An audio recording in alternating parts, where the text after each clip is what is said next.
Hello, Southeastern Synod.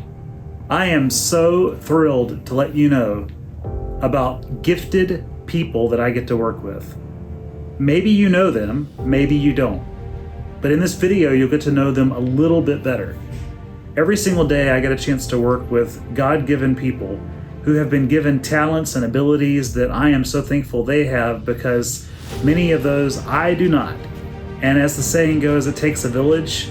Well, it takes a village not only to help a bishop, but it takes a village to do the work of a synod. Each one of your dedicated synod staff do that, and I'm grateful for each of them. It also takes a village within our synod. You as pastors and deacons, you who are congregation members, we're all part of that staff, if you will, of doing God's work with our hands in this part of the Evangelical Lutheran Church in America. So take a listen, get to know these folks, and know that I am so deeply grateful for them, for you, and for the call of the church.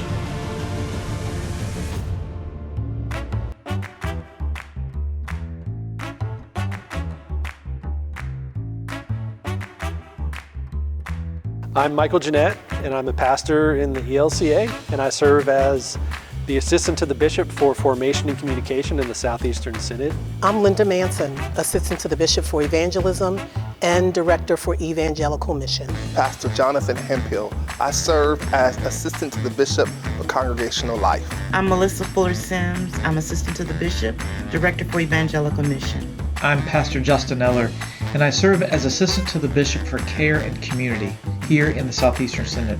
Morgan Gordy. I'm the assistant to the bishop for disaster ministry. I'm Allison Listis, and I serve as assistant to the bishop and director of advocacy. I am the executive assistant to Bishop Strickland, so I keep his calendar and schedule appointments for him and his travel arrangements.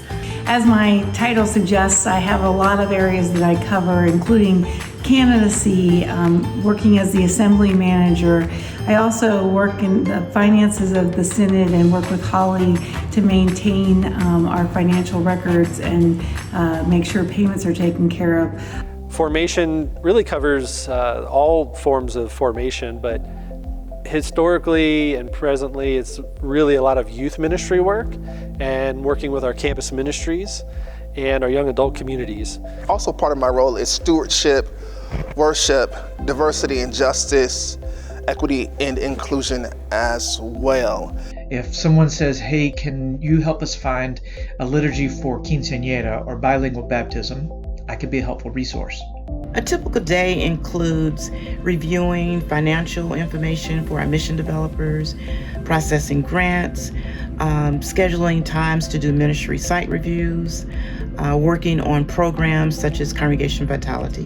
Day to day it changes. Obviously I have my family, my wife and kids go in different directions, and wife goes in another direction, I go another direction, so it's a little bit hectic, but we've got our routines. We get things going in the morning, get out, and then depending on the day, if I'm headed to the office to connect with the colleagues and the staff, getting ready to get in there for the day, and then sometimes I'm getting ready to, I'm loading my car up with supplies for a trip to a youth gathering of some sort, and hula hoops and coolers and fun things to do. Well, I answer the phone, so if you call the synod office, you may hear my voice. I share that with Holly.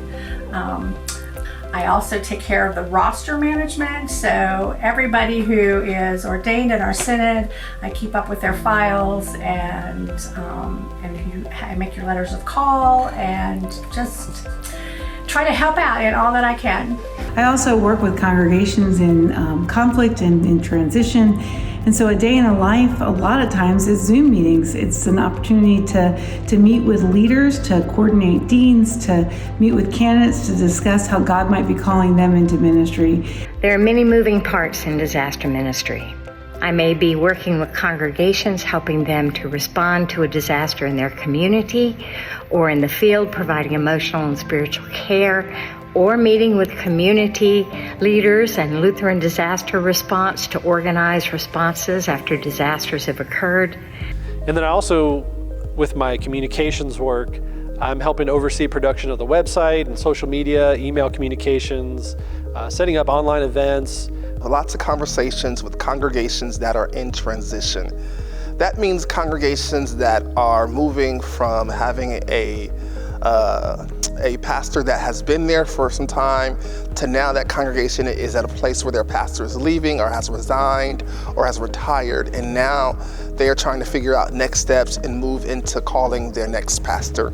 It can start with just a phone call with someone who's looking for a way to revitalize their church.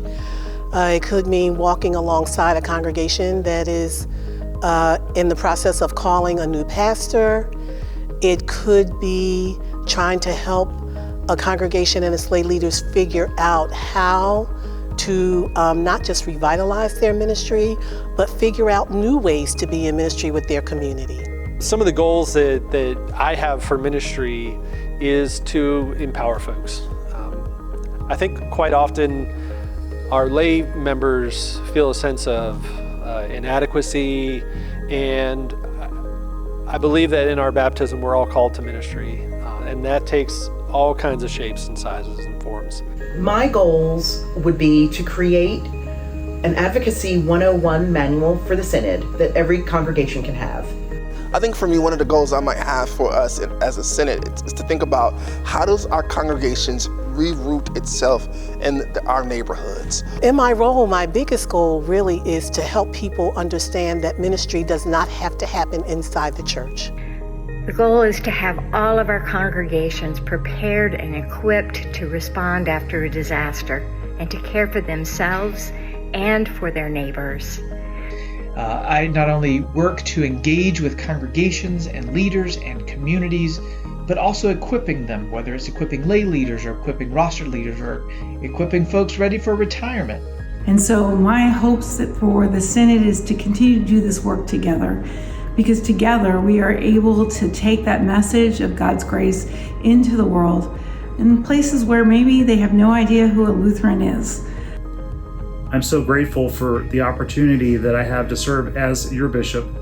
I'm grateful to serve with this dedicated, faithful, grace-filled staff, and know that I am so deeply grateful for them, for you, and for the call of the church.